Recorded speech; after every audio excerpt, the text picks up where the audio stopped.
Hello and welcome to the Overview Effect podcast. I am your host, Dane Jordan, and with me, as always, Mr. Thomas Dunlap. How's it going, The Thomas? flirtatious Thomas Dunlap. I'm Oh, going to be we're making feeling some. flirty today. That's right. For the ones that are watching us on our video here, I'm going to be making some eyes. So pay attention Ooh, for that. I like that. It'll be I like very that. what's the word I'm looking for? It'll be very seductive eyes. Ooh. Ooh, Ooh. throw some interesting sort of angles at the topics we're discussing today. Oh, I like this. So yeah, that's a great segue to going into what we're going to be talking about next. The Yes. seduction. Yes. So Thomas recommended to me, actually, unbeknownst to me, you recommended this book to me and only realized that after I started reading it. Homo Deus, I believe it's pronounced actually. Deus. Deus, Yeah. Yeah. which is Latin for, which is what you've all Noah Harari, the author of the book, coins as the next sort of evolution of Homo sapiens. Deus meaning God. And in that book, he's discussing animal rights, and he talks a lot about actually consciousness that we have touched upon, I think, to some degree on one of our episodes, but ultimately sort of talks about what makes us different from animals. I mean, we are animals, right? But animals, less intelligent animals, dogs, mice, fish. At what point are we different? And there's a lot that goes behind how we've gotten to where we are today in terms of our sort of self, I guess, aggrandizement as being these heavenly bestowed creatures on this planet with souls, that we are a lot of it from religion, probably most of it, if not all of it from religion, actually, that we are these special chosen people from this deity that created humans as this separate sub category of animals that have this sort of divine essence intertwined inside of it, which, as I'm sure you can imagine, has very little scientific evidence to back it up. And he was just, I think it was just this morning actually, it was listening into, like, what do we have any scientific proof to prove that we are conscious, which is a really interesting idea. And do you know, I imagine you know the answer, Thomas. Do we have any scientific proof? You know what, I don't think there is a science. I don't know if science has much to say in terms of like proving that I'm conscious or not. I mean, I have Yeah. that you can put me through experiments, like in terms of like the red dot experiment, where I've got some change in my appearance, and you put me in front of a mirror, and I'm able to identify that change that I'm seeing. I'm able to self-reflect and say, oh, that's actually on me and my person. I'm able to see that it's myself. But I don't know, Dane. What does science have to say? Teach me, because I don't So the think it can say answer, much. so there's, I think actually it'll be a remind you, because this is, I mean, I'm pulling all this straight from the book, so maybe this will sound familiar to you, unless it's super deep down in your memory or banks, or maybe perhaps didn't make it there. But essentially the answer is no. The Mm, most that science can prove is, and there's a really interesting case where people who have recovered from strokes, or people who are in comas for a long time, are in a vegetative state. They can place these individuals into MRIs and then ask them to, they're going to ask them a series of yes or no questions. But instead of mentally saying the word yes or no, I think the example was they imagine themselves, I think, in their house or driving to their house for a mm, no, and then playing that one I'm a little fuzzy on the specifics, and the other one, though, I remember directly, was either playing tennis. So these very like distinct events. It's like playing tennis either for yes or no. I forget which side, but these very distinct events. Imagine yourself in your home or playing tennis, and like these are the yes or no indicators, and then they can scan the fMRI, via fMRI, the areas of the brain that fire, and then they can see, oh, these people are actually understanding these prompts and can then answer by this, and I think that's as far as they can go into science, because there is no, but essentially there is no scientific evidence that we are conscious. Everything is like we have to take people's word for it. Like if you say I'm Dane, I'm conscious, I'm like, yep, probably, like I believe you, right? Yeah. But what if AI at some point says I'm conscious? Like we don't have any to prove consciousness.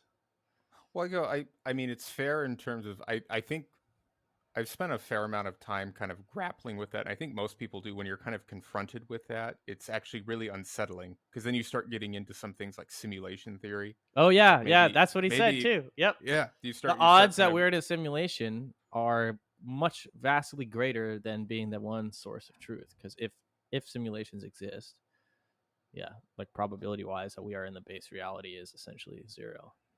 But that doesn't change anything, right? I mean, it doesn't change how we live our lives. it doesn't. And I really like Descartes. Like that's always something that stood with me. And I mean, I'm good with it, even though there's some faults with that, or you can actually start to pick it apart, which is I think, therefore I am. And so that's kind of how I've left it be. The fact that I have nothing to actually, maybe there is no way for me to prove to you that I'm conscious. You don't seem to be, society doesn't seem to be challenging me on that. So I don't feel I have anything to actually prove or to push back. But for me internally, the fact that I'm able to have conscious thought, the fact that I'm able to have thought and reflect on it, I go, okay, I must exist. It's Yeah, good enough. which But I actually, know that there's problems with that. You can pick it apart. You can absolutely and start going back. Maybe when I'm 40, I'll have a midlife crisis, and then I'll have to reflect more on that. But I've kind of left it at that point. which is interesting. I don't want to get us too far off track here on route to animal rights, but it's funny with that sort of maxim by Descartes would, I would say, contrast directly, if not be opposed, if not directly opposed to the sort of mentality that Eckhart Tolle, as we've discussed in one of our earlier episodes, puts forth, is that thoughts do not determine existence. Like one can exist without thought, and in fact, that is the purest form of existence, and that thoughts are generally tend to antagonize more than have a tendency to antagonize more than be productive across Mm. humanity. Mm. Yeah, I'm not going to go down that rabbit hole Yeah, right now. yeah, yeah. But No. anyway, thoughts are good. Most thoughts are good. Thoughts are to be, in my experience, not listened to at face value, but more so observed as being thoughts and not necessarily identifying with them. But Essentially, you know in what I was my just thinking about getting back to kind of the animal rights and drawing something that's analogous to me, or not necessarily analogous, but I was thinking about a situation that's similar, which is you see people that are, you're giving the example of looking at brain studies, doing fMRIs of seeing, brain activity, and being able to indirectly say that, okay, that we can probably say that they're conscious or there's consciousness here, or try to make some general conclusions about that. But what about people that are in? I was thinking about maybe people that have severe kind of mental trauma, mental retardation, things like that. They're not able to communicate, true, and exactly. because they can't communicate, does that mean that there isn't consciousness there? Right? If there isn't a way for them, and I'm using communicate very loosely in terms of communicate could be written, it could be verbal, just verbal, it could be visual cues, blinking, things like that.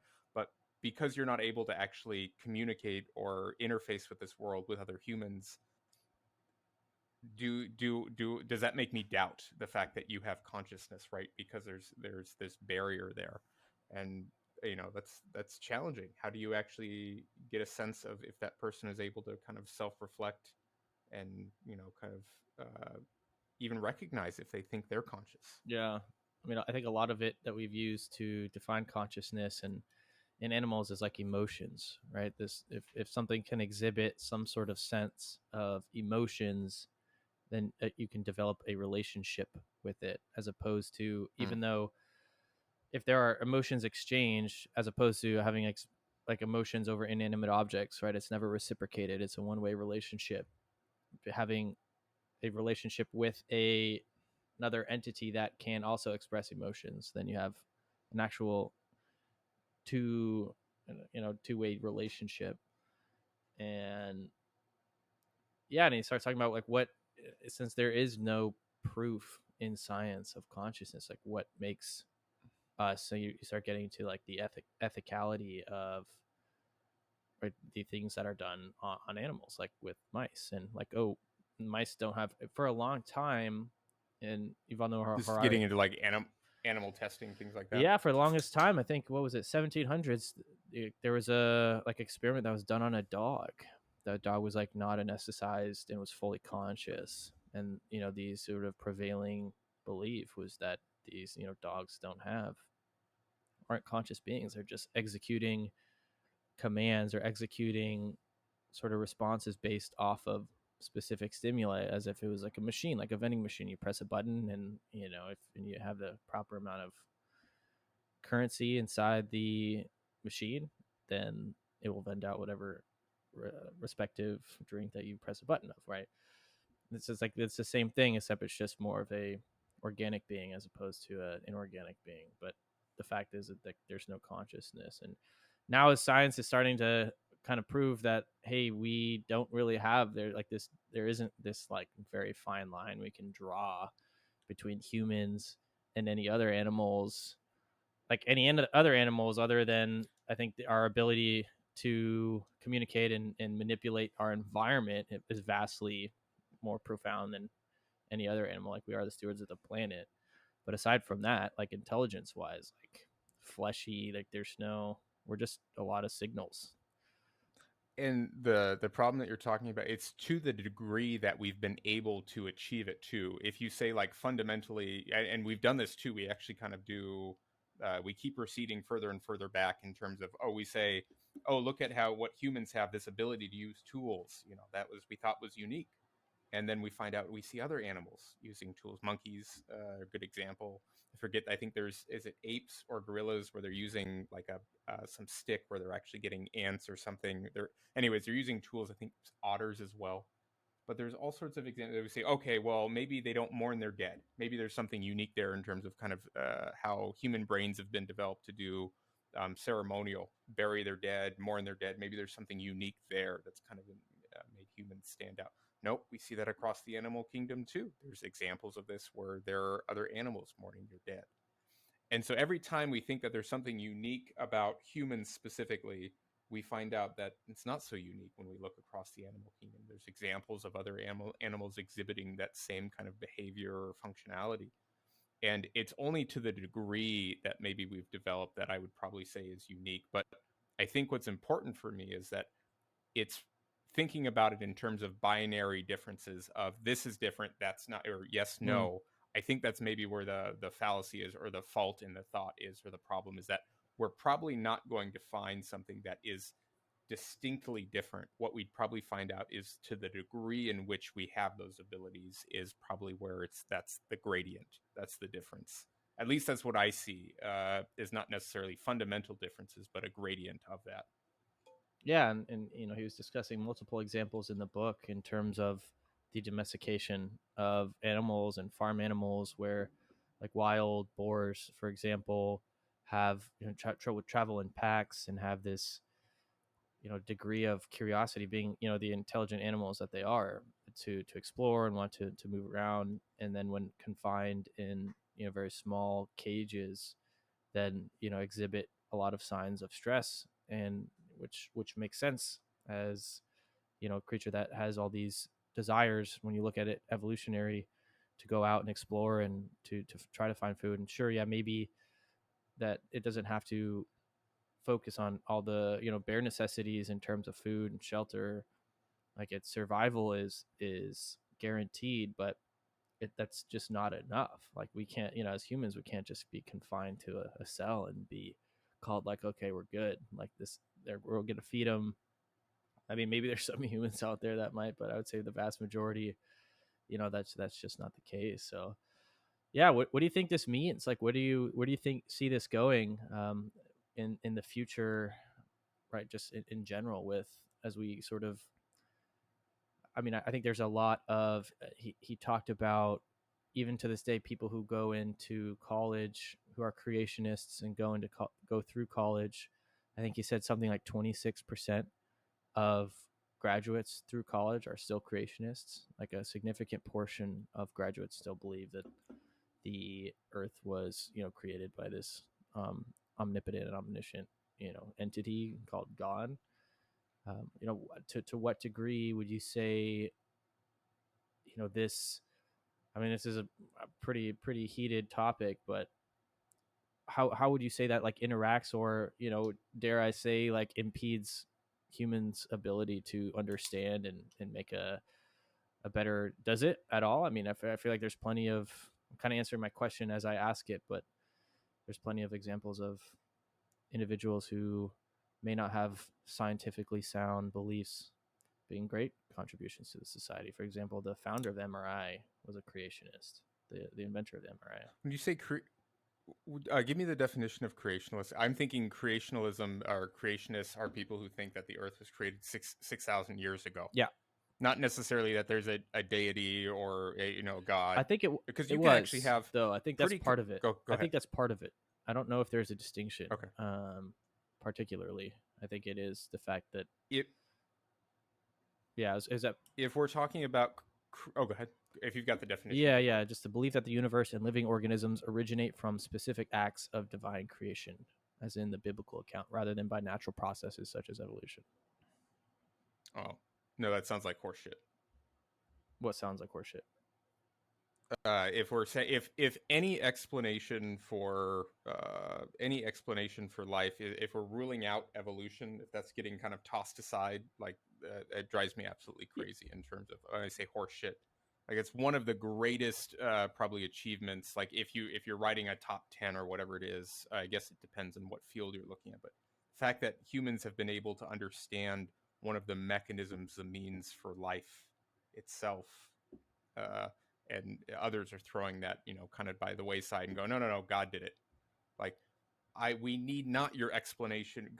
We need no explanation that involves God for evolution. We're good at that point. If you want to go back further and play the God of the gaps scenario, and I'm tangenting a little bit because it always drives me crazy when I start hearing people discrediting evolution. Right.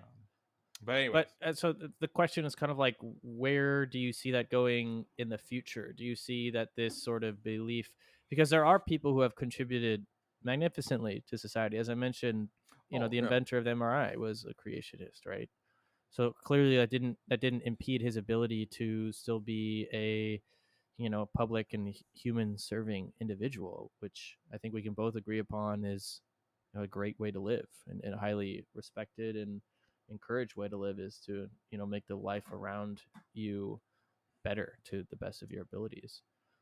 Um, to what degree would you say that that comes into play with with to religion to agree? I guess it wasn't originally where I was going, but that kind of comes into the picture. I was just thinking more so with our the idea that was presented in this book, that we are not really all that different when it comes down to science proving proofable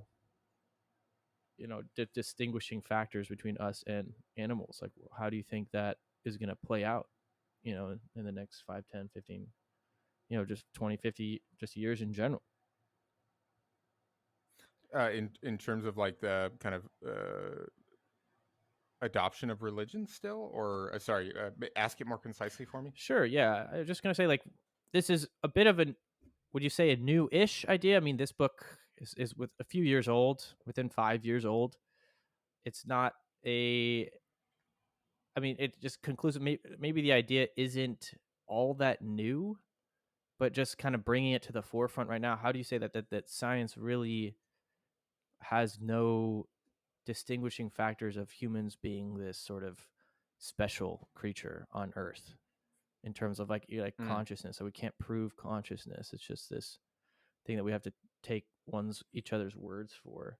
Like, how would you say, like, do you think, where do you see that playing out in the future in terms of like how the world progresses? I mean, like, you could take it down the animal rights realm, as a chunk, if you want to think about, does that mean that we are, are that the way we treat animals needs to change? Oh, that's an interesting one. I was while we were talking a little bit about animal rights, I was actually kind of taking a step back, which is we've thrown a little bit. We're saying that there's something special about consciousness. So the fact that if I could prove to you that animals weren't consciousness and animal rights, then we'd say, oh, okay, then we can, potentially Right. do what we want to animals. We can treat them how we want. We've been able to definitively prove through science, whatever it is, and that's obviously not the case right now, but we've been able to definitively prove that they're not conscious beings. So therefore, Yep. that's okay. Let's do what Yep. we want to them. I Let's mean, treat that's them how where we it's want. we're at right Does that now, actually? right? Pretty much. There's a recognition. I'd say maybe what's slightly different to that. There's a recognition of where there's still a sense of that there's something not quite right.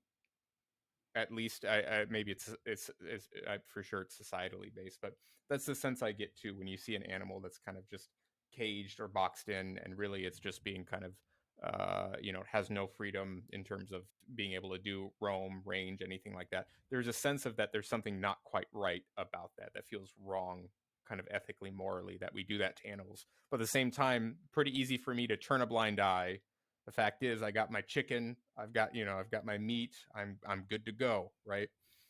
But yeah, But to be honest, I mean, really, how it practically plays out, you're absolutely right. I mean, that's really what it is right now. In terms of, we just kind of turn a blind eye to it. At least the majority of people that I interact with kind of turn a blind eye to. They recognize when pushed on it that there's definitely something to be said about trying to improve those conditions for animals, but we kind of just move past it, move forward with Right. it. And he brought up Harari brought up an interesting study in the book talking about how a mouse was the experiment I think was 3 stages. First, a mouse was just placed in a cage, and a pretty confining cage, and of course exhibited signs of distress. And then they put another mouse in, not in the same cage, but in a adjoining cage, to the degree that the other mouse could interact with the cage of the first mouse, and found that in the majority of the cases, or actually, I think in that specific stage, all the cases, or a vast majority at least, the mouse would then go to the other mouse and relieve it from its cage, find a way to get it out, and then they could then go and eat together, and they would share the chocolate. So there may have only been 2 stages, but then it kind of brings a question like, okay, are these mice? Because clearly this, if you take it through the human lens, like, oh, this more free mouse is showing signs of, it's really interesting signs of, empathy, or, goodwill, like trying to free this other mouse. Or is it just more so because that other mouse is there and it's exhibiting these distressing signals, the first mouse just more so just doesn't want those distressing signals in its Mm. environment, so it's doing it for its own good, right? Oh, I like that. In terms of, like, it's not an altruistic. I mean, it's There's no still in its altruism. own. It's just It's, like, just yeah. shut up, dude. All right, you're free, shut up, like, let's eat. I mean, it shares the chocolate, which is good, right? There's a recognition that there's a bit of it there. I don't think, although some didn't, there were some mice that just went and ate the chocolate by themselves. I think there's interesting sort of convention, or an interesting sort of, I think, thing playing out there, which is, I think, genetically some people can be more or less generous. But yeah, it So was interesting. And going. so it's like the same thing with like, what if it could be the same thing with humans, right? Like, you walk by, the example of the analogy he used, like, you walk by a homeless person on the street begging for money, and instead of, walking by, you want to avoid, the feeling, you give them money to avoid that sort of, or even sort of fill in that feeling of, empathy, or feeling bad or pity, right, for this individual. And you're like, oh, I want to feel good about myself, I'm going to give this individual some money. Well, and if you think about layers, and that'd be interesting too. Maybe you're not even aware that that's why you're doing it in the first place, right? You think that, Yeah. oh, this is you've kind of trained yourself to say, oh, this is the feeling of altruism. I'm doing this to be a good human for my other fellow humans. This is something that I'm Yeah. going to Yeah. do, But Yeah. really, underneath, if you go look at the actual code, you look at it, you go, no, wait, no, this just says you're actually doing this for yourself, man. Like, that's Yeah. that's really what that says. Yeah. Yeah. Yeah. But go back to And the. so, Do you think mhm. conscious? I want to close out on this. So, which because I think there's a good point here to draw, or maybe something to kind of go down, which is does consciousness, the fact if consciousness is at play or not, does that actually matter in terms of something as kind of ethical, moral, in terms of how we treat animals? So, if I could prove to you, like, Oh, that's a good question. let's say the mouse, right? Let's say that I'm going to be doing testing on a mouse, and then I can prove to you scientifically, to the best of my abilities, that really there's no consciousness here. Does it make it okay for me to perform those tests in whatever conditions that I What a say? question, man. Yeah, that's a really interesting And question because go ahead. Yeah, yeah. I take it to I take it to the far extreme I did too. I did too. of, yeah, like, is there something, because I'll remember this time I went fishing. One of the only times I've actually gone out like deep sea fishing. A friend of mine took me, and I was having all this sort of like internal dialogue, like, yo, I'm just like stringing this, I'm like dragging this fish out of its like environment. You see it on the deck, it's like gasping for air. And if I have like any morsel of empathy, I'm like, damn, that does not look good. That looks pretty much the worst, one of the worst states you could be in. You're pretty down there. I'm like, damn. Like, you're on your way out. You fucking know it, man. It's just, damn, that's rough.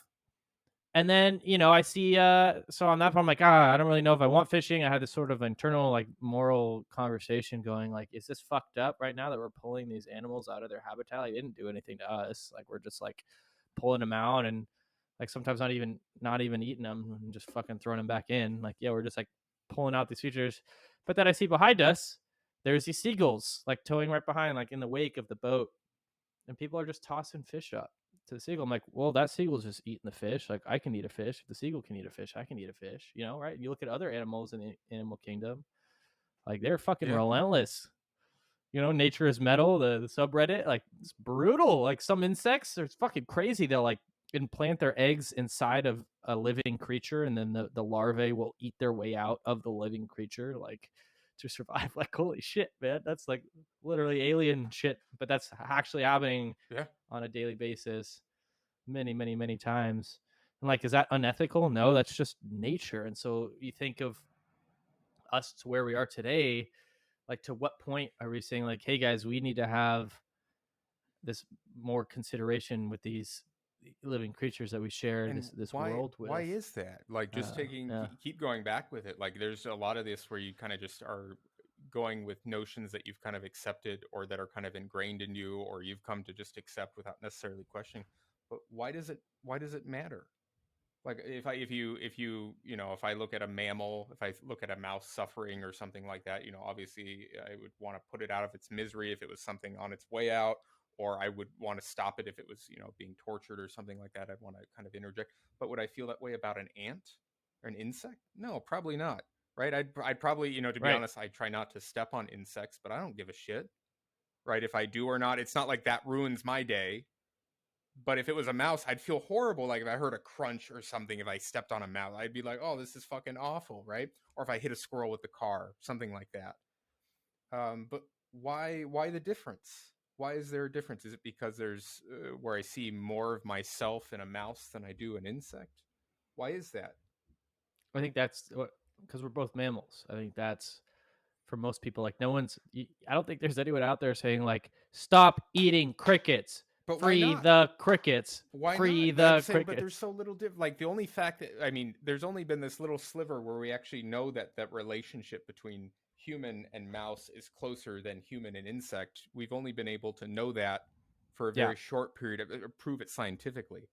Go back far enough. Why would I feel? Did I feel any different if I go back 30,000 years, 40,000 years? Is it the characteristics of the mouse, like the eyes and the Yeah. fur, where I say, oh, okay, these things I can relate to, versus an Yep. insect, I don't. Yep.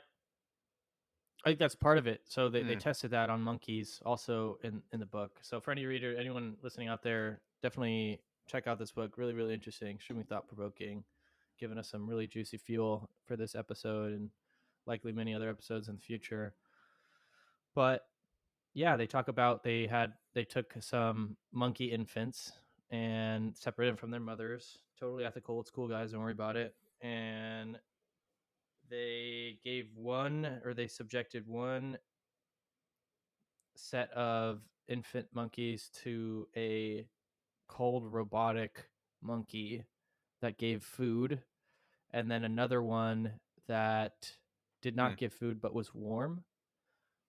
I think that was the distinction, and they found out that the one they tended to be closer to the one that was like more warm and like furry, because that was just more ingrained with them, like this warmth. And they would eventually feed them, of course, but more often than not, they would reside more with the, or I think maybe the monkeys they wanted to, or they had the ability to choose between this monkey and the other monkey, and more often than not, they chose the one with, that was more resemblant physically, especially through touch, than this other cold one. Although they got nourishment from this other cold, more robotic one. So I think that's it. I think Yeah. that's what it is. We find parallels and this gradient, right?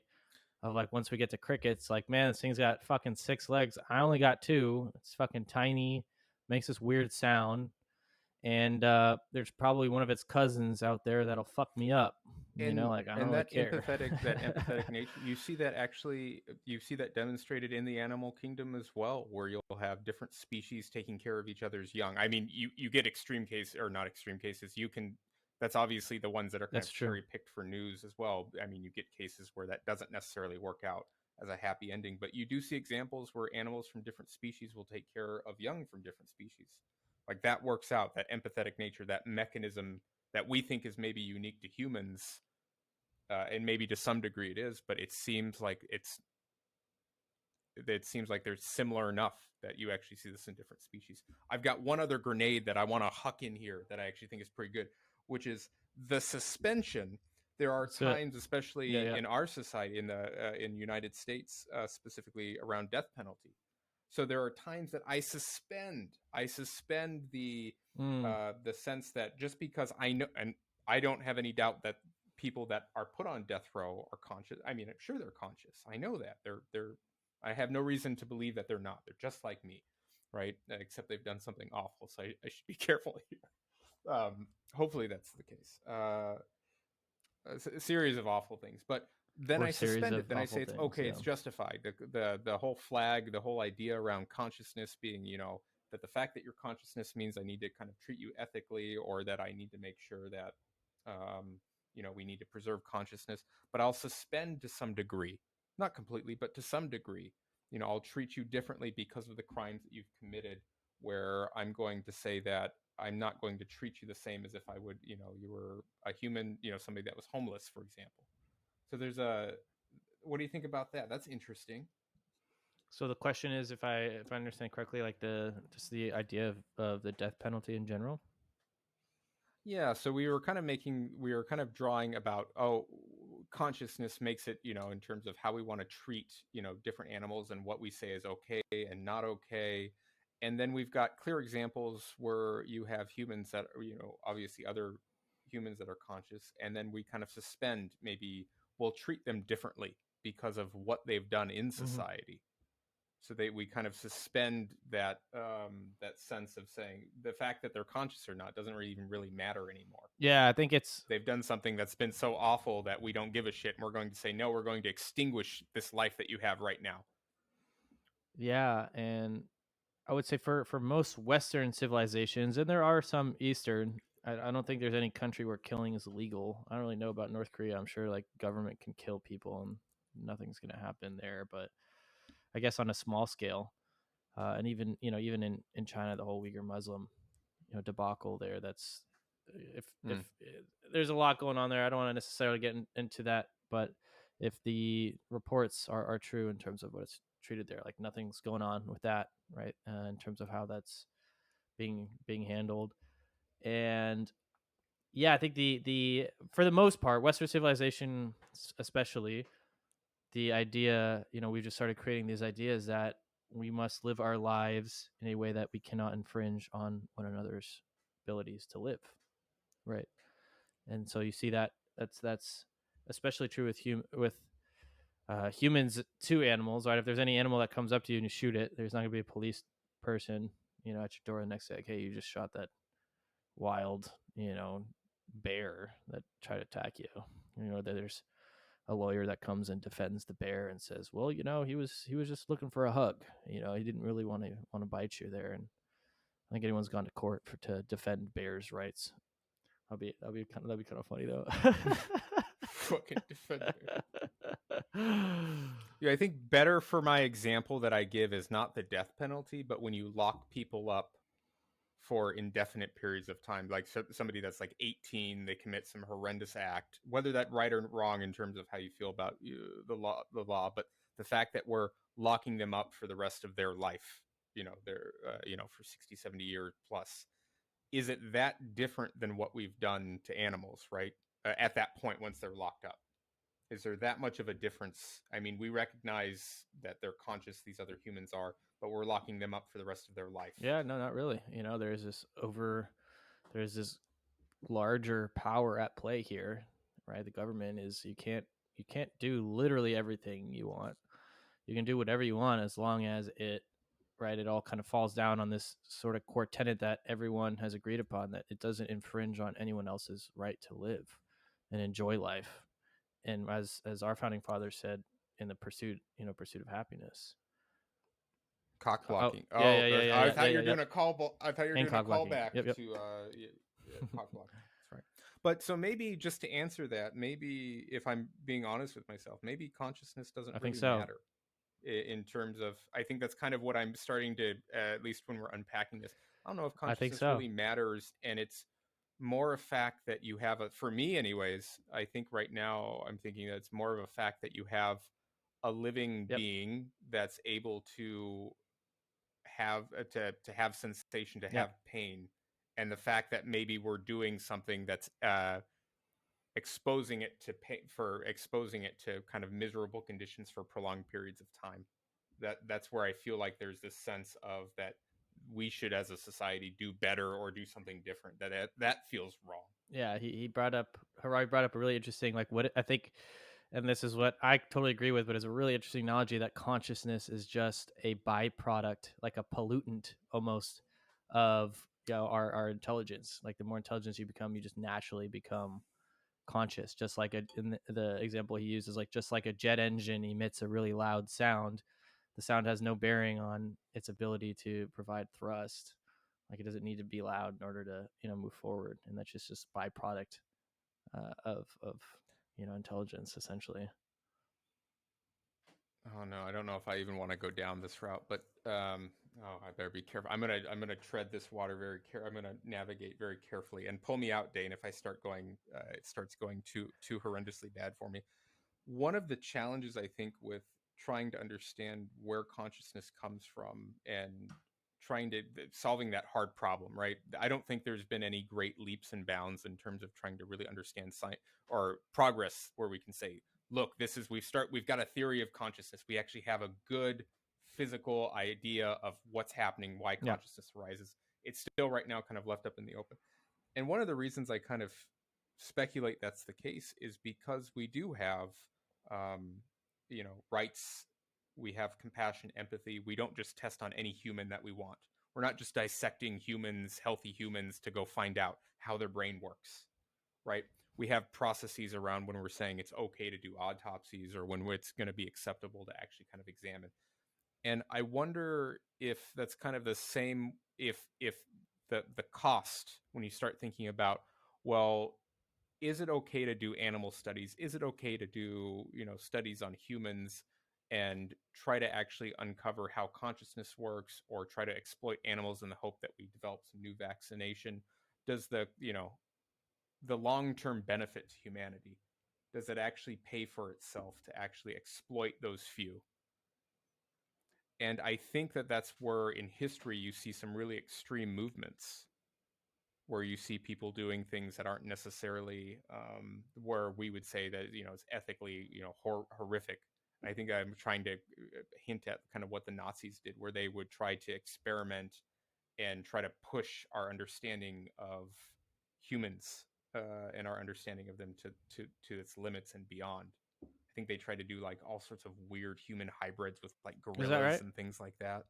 No, I'm just. I know Yeah, that they did they were all like sorts of fucked eugenics. I up know that was a big experimentation. Nazi thing. Like that was their whole. That was the whole kind of mission, right? It was just like purify the human race. Well, they looked at how to make, I mean, they were looking at ways to make, super soldiers effectively, right? So they looked at ways to actually, and I think that they looked at ways to actually genetically modify like eye color. They wanted to see if they could actually produce, blue-eyed children, blue-eyed, blonde-haired children, right? So they were looking at trying to manipulate those. And as awful and as atrocious as those things are, was there learnings from that? Was there things that we were able to eventually apply and say, look at how this kind of pushed the envelope Well, yeah, forward? you know, And so I wonder. Go ahead. yeah. I was Go just ahead. gonna say there's a natural progression because I think right now everyone's okay with if there is a disorder, then we can filter disorders, or we can get people back to this sort of very vague, broad sense of average when it comes to feeling like, oh, if you can't walk, like we can help you walk. We weren't not going to help you jump 10 feet.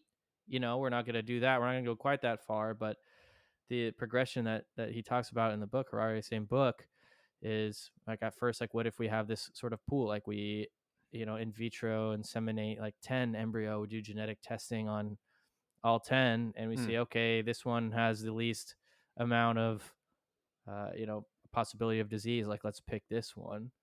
Like where at what point we're like, oh, okay, cool, well this one also has a bigger degree, we start picking, we have this Yeah. ability to pick, and then at what point are we going to say like, no, we can't pick the one that is going to be a little bit stronger? Like who's to say, like, why not? Like that, given them, we all want to give our kids the best advantage, and we do that right now anyway in terms of providing them the best we can, after they're born.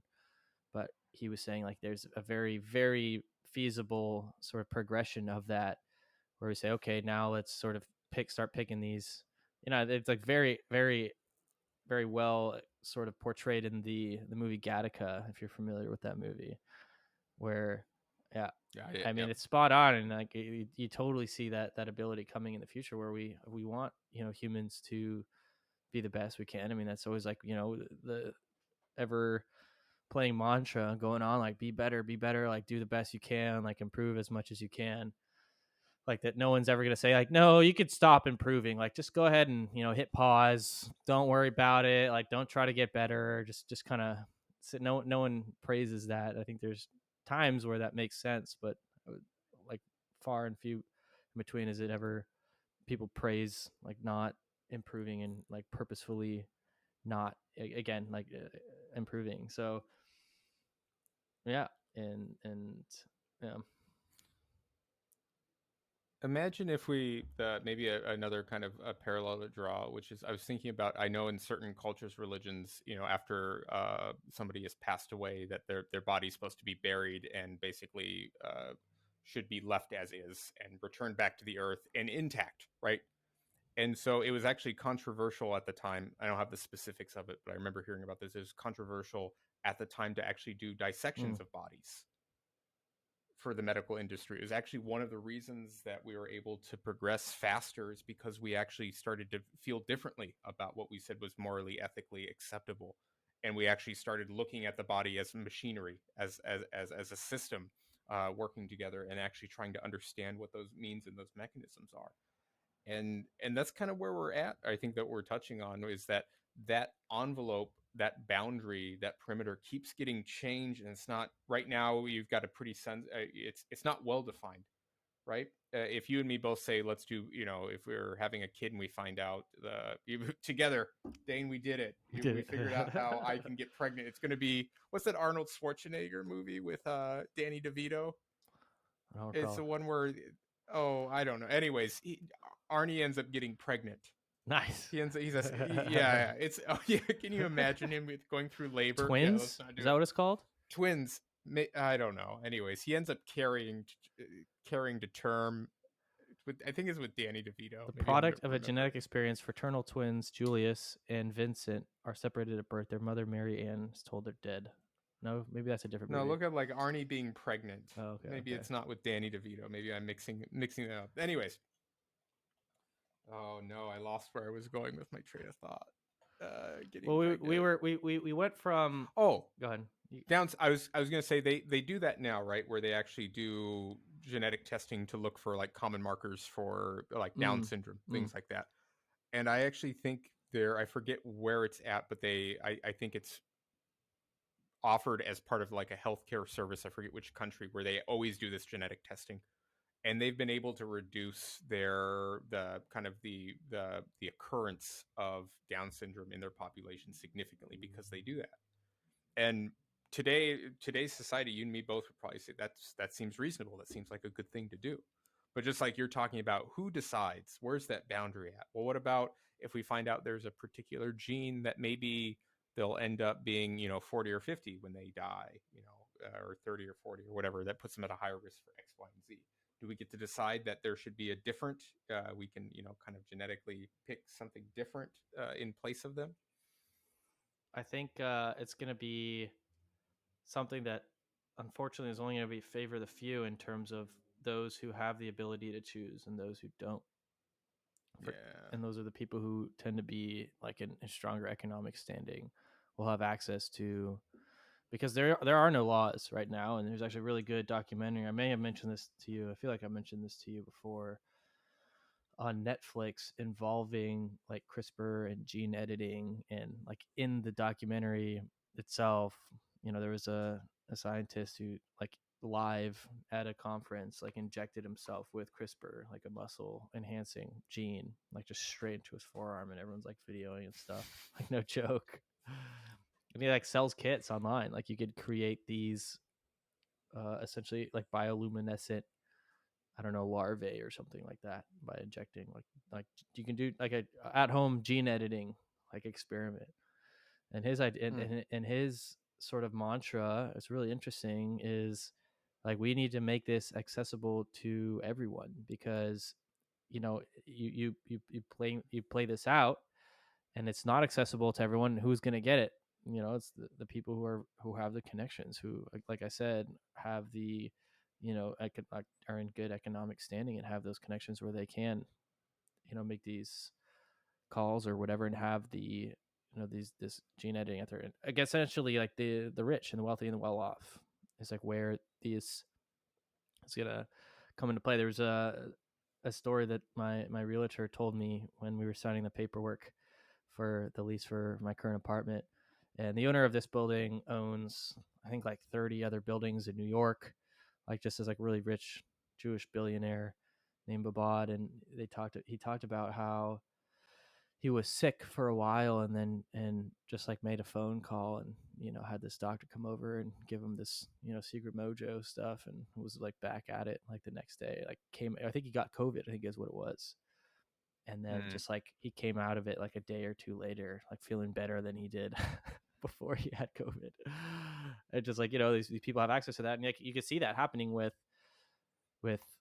uh with gene editing, right? Is these people have access to it. So that was his argument, which is a really interesting argument. And I there's, I think, can kind of go both ways. If people are irresponsible with it, it can warp into this kind of like arms race of genetics. But I think as of right now that we don't have that capability to do that. I think you need a lot of, I don't know the specific biological terms, but you need a lot of this.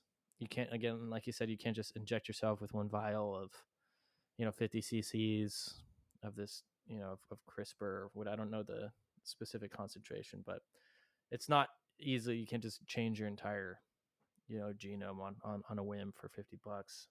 But yeah, I see a time in the future that may be more feasible. And instead of paying 30 grand for a college degree, pay 10 grand for a 15-point IQ boost.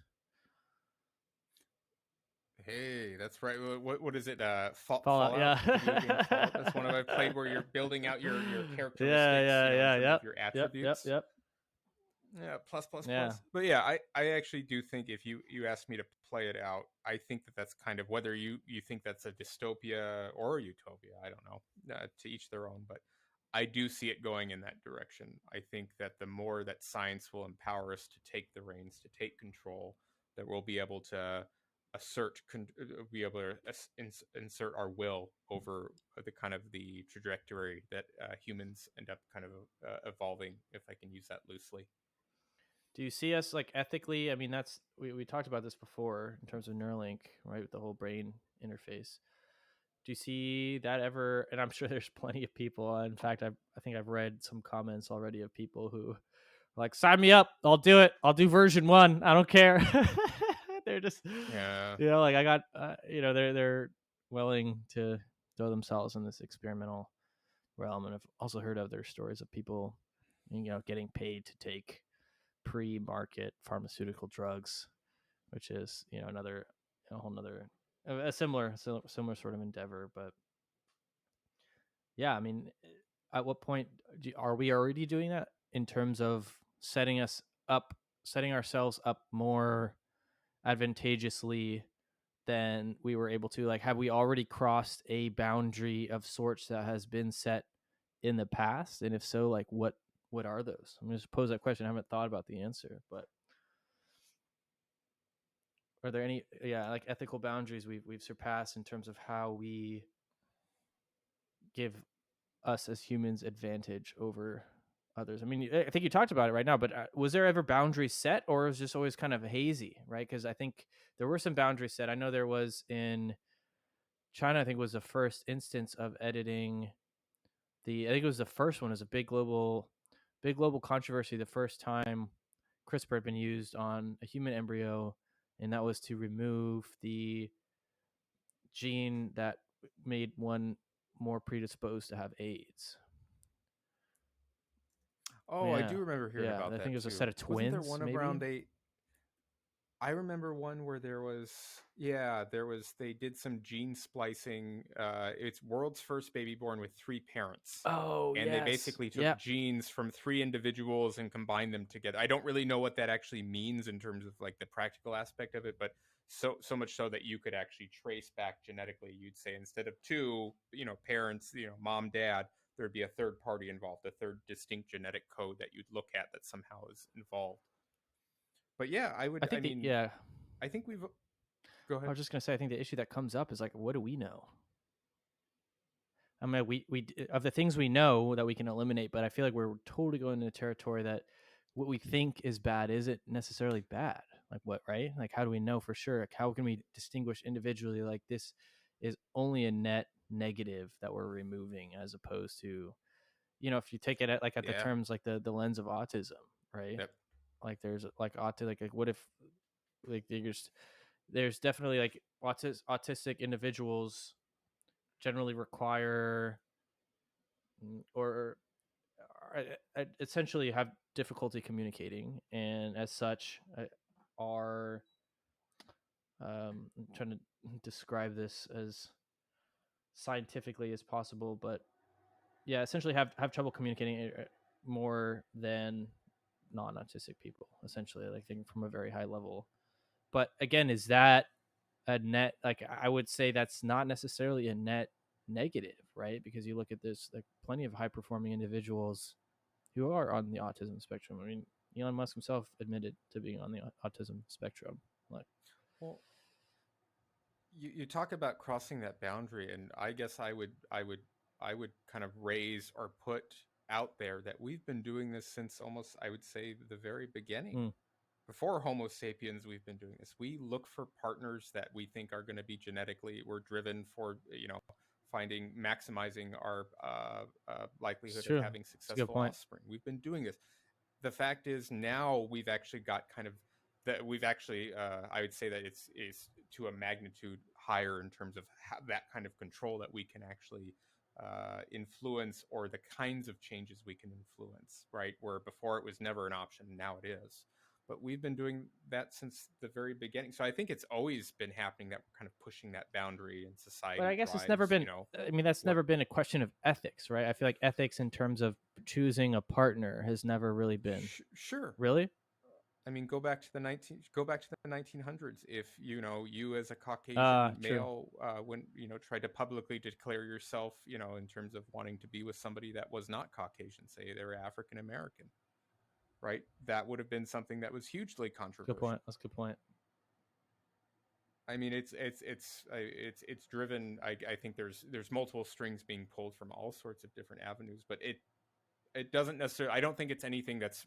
I don't think it's actually. I think our ability to influence and control the amount of control we have it is relatively new. But the fact is that we've struggled with this, or we've been confronted with this throughout our origins. Yeah. I think. Oh, that's a good point. I guess kind of tying it back to animal rights. I mean, do you see that? Do you see that happening with animals? We say like, hey, at what point do we draw the line? Like, okay, you no longer can conduct experiments Yeah. on mammals. You know, have some sort of finite line. Is that line going to get bigger and bigger? Yeah, and it's a really good question. What I hope, and it was actually Sam Harris that talks about this, and I think that was the first time I had really sat back and thought about it was after Sam Harris spoke about it, and specifically he was talking about animal rights, but he was kind of doing in a very broad sense about from future generations the lens they use to look back and say morally, ethically, let's judge our ancestors. And he was talking about it in that sense. And he says probably one of the things that will be judged, from the future generations is how we treated animals.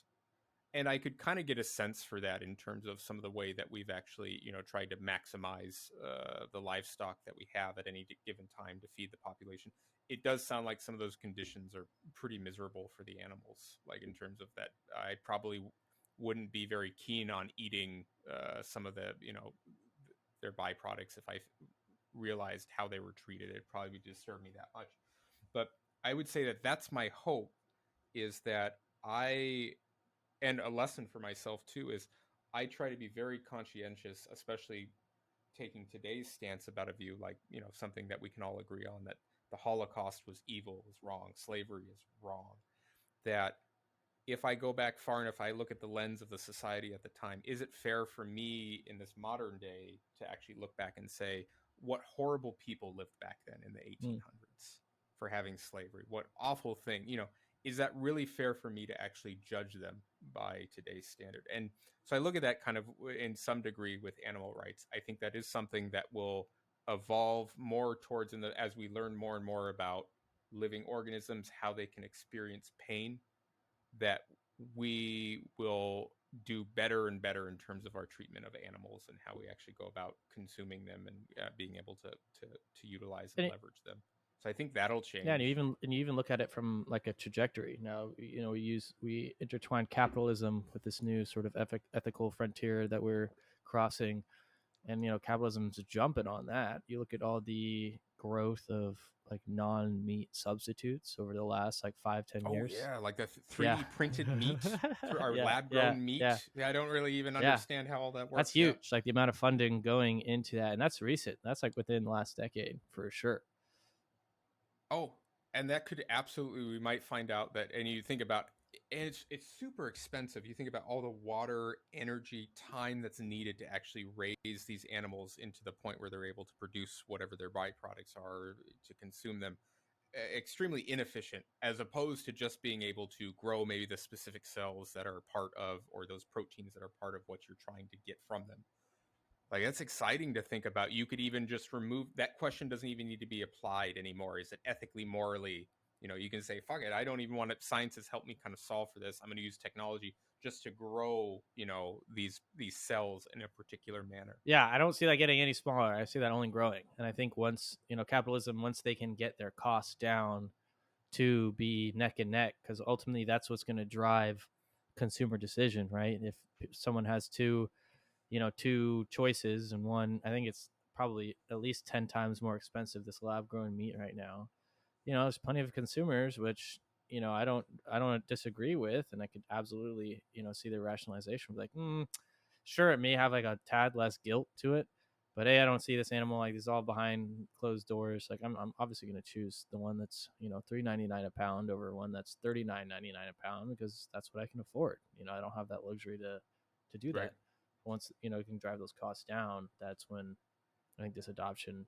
Now, when it's the same cost, and it's like, this was taken from a being that was alive, shared a lot of similar characteristics to us in terms of what they cherish in life, and in terms of like the communication, or in the cherished realm, like connection with other living beings, I'm gonna choose the one that never was really alive, was just grown, and I could totally see that being phased out. Yeah.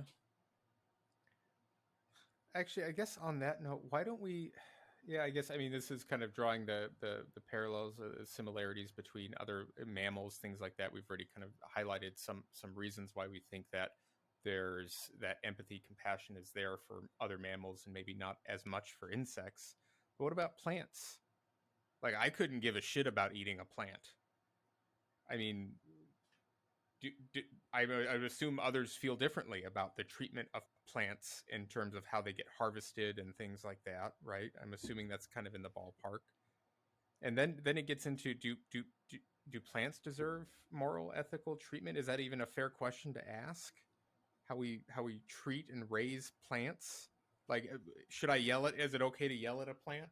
I think they did that. I think they did that literal study in MythBusters. They like subjected plants to yeah, they're Oh, they did. Yeah, we're like metal yeah. music. They're screaming it. Yeah. Was that morally and ethically? I mean, it's Did it living. affect it, right? Or did it affect its growth at all by subjecting it to those conditions?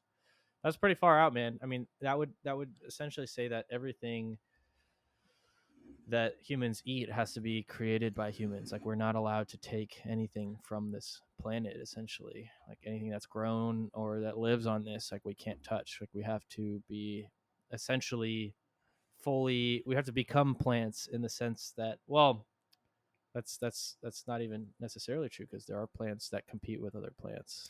And if we're lucky, next week Yeah. we'll have on our podcast our next first guest ever, who's actually did a study Mm, involving competition between two species of plants, and we'll learn more next week. So stay tuned for that, or just click on the next YouTube video if you're watching 3 years in the future here. that's right. But yeah, interesting times. I think for sure it's the realm of ethics is obviously always growing, and I think I would definitely agree that in terms of, well, I guess jumping back like to your point, like plants, do you see that happening? Like we would have to become like a plants and like only compete where competition exists at every form of life, like even if you're not an animal, compete for resources. I You know, think just broadly speaking, I think that the if you can demonstrate to some degree that there's suffering or pain that you're introducing and it's over a prolonged period of time, then I think it's our obligation, the fact that we have tools of science that can tell us that, I think we should try to minimize the amount of suffering or pain that a living creature being should exhibit or experience. I don't give a shit about plants. That's not in my thought headspace. It was experiment. just kind of Yeah, an interesting thought. Yeah. But specifically for animals, I mean, that's kind of how I've left it in my mind, which is, ultimately, I would like to reduce the amount of suffering that they have, but it's necessary right now in our society to eat animals, to use their byproducts. I don't see that no, changing anytime soon. Additionally, for animal testing, that's a hot that one's a topic. pretty hot Yeah, topic, gets people charged up. But the fact is there have been yeah. tremendous amount of gains from doing and horrible things too, but there's been tremendous amount of gains because we're not going to experiment on humans, or that's not the first, that's not the first level that we go with. We first go look at how can we do this with rats or pigs or things like that. Guinea Or guinea pigs. pigs. Poor guinea pigs. Poor guinea pigs. But yeah, so I mean, I think it's a necessity to some degree. I think that that's important for our progress, and through those sacrifices, maybe not willing sacrifices, but through that we learn more about ourselves and we learn more about others. And being able to reflect, and hopefully that there's controls over animal testing, and for us to be able to introduce processes, maybe even friction. That needs to be there when we find out something that we're doing that is really Yeah, like inhumane or really in the awful. book, he was talking about a um, experiment where they were trying to measure the mice's will to live, and they were just put it in a tank, and they found that on average, after like a glass that they just couldn't get out of, like after 15 minutes on average, they gave up. It's like, oh my god. They They're just just like, all right, fuck this, I'm done. Like they're just like they resigned to their fate. They took them out. So they took a few out after 14 minutes, dried them off, warmed them up, gave them some food, let them rest, tossed them back in the fucking water. okay. All right, round two, fucking mouse Squid Game going on right here, and yeah, and then they lasted 21 minutes. So the fact that they had this hope that fueled them for an extra 7 minutes. They were trying to suss out or try to discern whether or not that's any sort of sign of consciousness. If I remember the study correctly, that was the study. I don't recall what the intent or what they were trying to prove with it specifically, but because that's just the bearing of time, so to speak. Like most, I mean, that was one of the sort of factors that they brought into this, is that animals don't have this idea of time, like temporal. It's like baby squirrels will still stash nuts even though they've never experienced a winter before. It's not like they're like, oh shit, last winter was rough, gotta stash some nuts. They're just like, nope, I'm just doing this because my brain tells me to. I don't know why. They don't have they don't need to have witnessed an adverse sort of situation before in order to. Oh, that would be a really fun question for our guest next week, which is talking about. I'm actually really curious the means, the mechanisms by how that works, how something can be passed Mm, down mm, like that genetically, in terms of like behaviors like that seem complex to me, like what you're talking about, where they just know that they need to go. Like salmon, they can return mm, back. What is it, to where they were mm. birthed, or something like that, to birth the next generation, and they just know how to get their way back. It's somehow imprinted in their Yeah, genetics. definitely an interesting topic to discuss for sure. But we're about at time here. Thomas, was there anything else you wanted to touch on or leave us with before we wrap it up? No, I think that was pretty good. That was a good conversation. I don't think we gave any necessarily clear, concise Sorry, answers to folks. solving the world's problem. Yeah, fuck. We didn't Well, I think solve this problem. that's, There's, yes, no one can solve this problem, but yeah. if I would say what success looks like to me when we have these conversations, is to do just that. Is not to try to sway people over to the way I'm thinking, or sway people over to the way you're thinking, Dane, but just to raise it as a question, to think about it, to Explore ponder the about it, landscape. to, yeah. And you know what, you can come, you could say, everything that this guy has said is complete horseshit. I disagree completely, and I welcome that. Right? Yeah, yeah, That's yeah. great. Yeah.